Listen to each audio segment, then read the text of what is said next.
देखिए, एक टिप्पणी कोर्ट ने की है इसमें। कोर्ट एक रास्ता देख रही है कि एक कमेटी बनाई जाए, जो कमेटी जो है किसानों से बात करे। मेरे विचार से वो कमेटी अगर हमारे पास आती है, हमें उसी से बात करनी चाहिए, हमें कोर्ट में जाने की जरूरत नहीं। एक बात। दूसरी बात, हम जो लड़ाई लड़ रहे हैं, इतनी बड़ी लड़ाई लड़ रहे हैं, और आज 22 दिन तक हम यहाँ जमे बैठे हैं।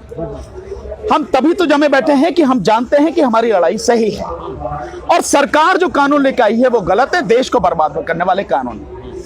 अगर कोर्ट हमारी इस बात को मानती है, सरकार नहीं मान रही, कोई बात नहीं, कोर्ट माने। अगर कोर्ट मान रही है तो ठीक है, हम कोर्ट का फैसला मान लेंगे। अगर कोर्ट नहीं मानती, कोर्ट को भी समझ में नहीं आती है, कोर्ट भी सरकार के हिसाब से सारे काम करती है, तो हम पे कोई बंदिश थोड़ी कि हम कोर्ट का फैसला माना नहीं मानते। हम तो बहुत सीधी सी बात है, कोर्ट हमारी माई बाप थोड़ी है। कोर्ट न्याय करने के लिए, क्योंकि हम ये जान रहे हैं, जो अयोध्या का मसला आया, अयोध्या के मसले में न्याय नहीं हुआ, और कोर्ट भी इस बात को स्वीकार कर रही। कैसे? अयोध्या के मसले में कोर्ट ने कहा कि वहां पे मंदिर नहीं था, मंदिर तोड़ा नहीं गया, वहां पर मस्जिद थी, मस्जिद ही तोड़ी गई, वहां पर मंदिर की कभी कोई पूजा नहीं हुई, और मंदिर के संबंधित कागज भी उनके पास नहीं है। इतना सब कुछ मानने के बाद भी कोर्ट ने उन्हीं को वो मंदिर की जगह दे दी जिन्होंने उसको मस्जिद को तोड़ा, जिनके पास कुछ भी नहीं था।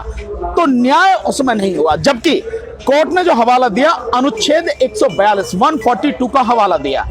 अनुच्छेद 142 कहता है कि जब कंप्लीट जस्टिस करना हो उस समय आप अनुच्छेद 142 का प्रयोग कर सकते हैं। कोर्ट ने उसका प्रयोग किया, लेकिन उसमें लिखा, वर्ड जो लिखे, कंप्लीट जस्टिस, यानी पूर्ण न्याय।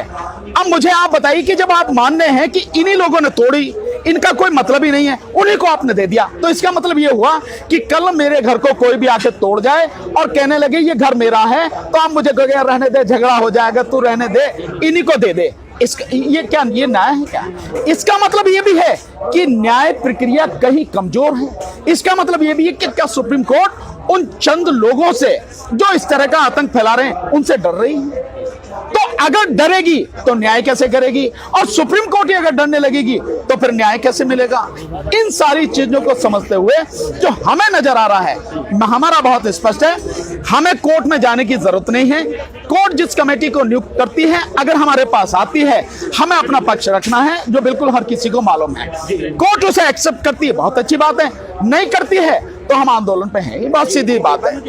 देखिए,